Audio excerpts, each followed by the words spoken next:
worked with students for 10 years in the middle school environment, and most importantly, a mother of two. I am extremely critical to be able to deliver this topic on Let's Read to our children at an early age. I started reading to my son, my first one, at an early age. Right when he got home, I started reading to him. At 7 months old, he could hold a book and know when it was time to turn the page. That's maximum.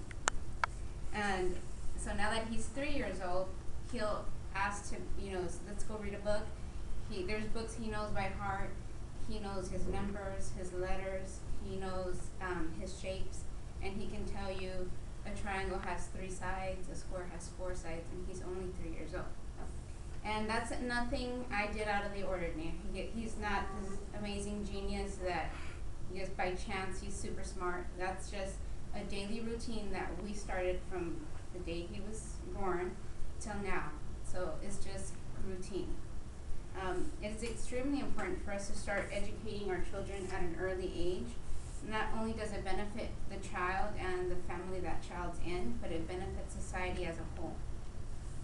The importance of reading to your children at an early age, like I said, is beneficial to their academic improvement and to society. And we are all part of society, so this is a topic that we should all be interested in. So today my goal is to inform you on the exposure of reading to early childhood. I will be discussing the academic advantages and the academic standing of the United States. We will examine the steps you can take to prepare these young children for their academic progress, and in result I will give you a possible solution and why we should give our little ones a head start. So let's examine the problems. So today I will cover, like I said, the low academics in the United States, the steps we can take, and the outcome of giving our children a head start. So here's the problem. According to the Inside Higher ED, the United States ranks 16 out of 20 countries in literacy proficiency, which is kind of alarming due to the fact that we, as the United States, are the most powerful country in the United States, in the world. So if we're the most powerful but we can't read, that says a little bit about where we're at. So without good literacy, it is difficult for our children to fully participate in society. And according to the Central Georgia Technical College, the following are the levels of problems that the kids will encounter as they grow up with literacy issues. So employment isn't fulfilling. Raising children with strong literacy is difficult because if you can't read, you're not going to be able to teach your children to read. And advocating for oneself is also difficult. So if you're not able to understand what, say, the government is delivering, like we're all talking about these campaigns that are coming up, if you're not able to understand that, then how are you going to stand up for yourself or stand up for something that you believe? So now that we have a better understanding of the problem, let's examine a possible solution. So here's a couple steps that you can take. The solutions to our country's literacy setback is pretty simple and basic. Like I said, it's a head start for our future. Academic success starts with the parents. You can read to them at home, and it's never too soon to start. Secondly, exposing them to reading through trips to the library. The library is free. It doesn't cost anything. You don't even have to drive. Most cities have libraries within walking distance. And then the last point is allow them to explore books before you give them the TV option. Like many of our classmates have said, TV is just kind of a box that gives you everything. You're not really using your brain. So if you allow them to read, or even just to flip through a book, it's a kickstart to their imagination, to their interest into reading.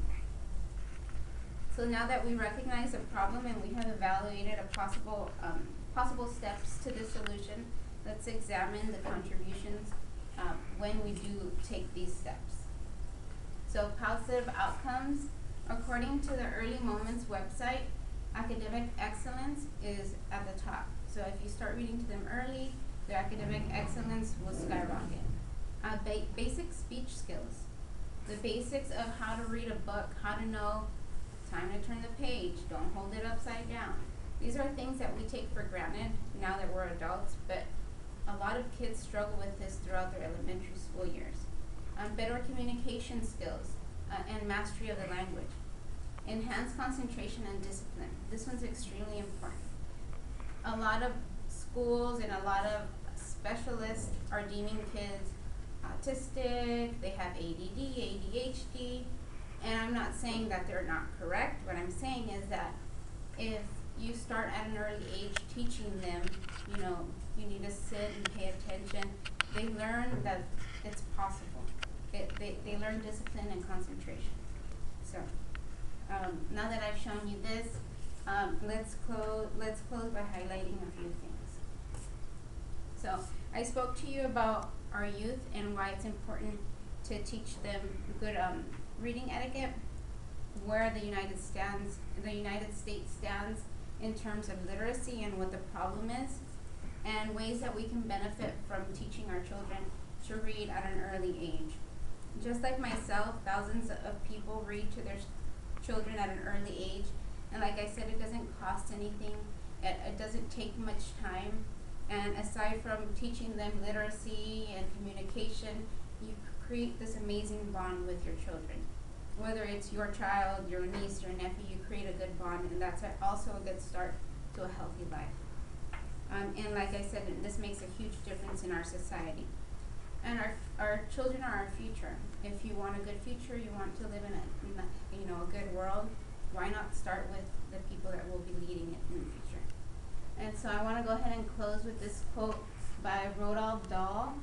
He was the writer of the Charlie and the Chocolate Factory. So it says, "Please, oh please, we beg, we pray, go throughout your TV set, and in place can you install a lovely bookshelf on the wall." Thank you.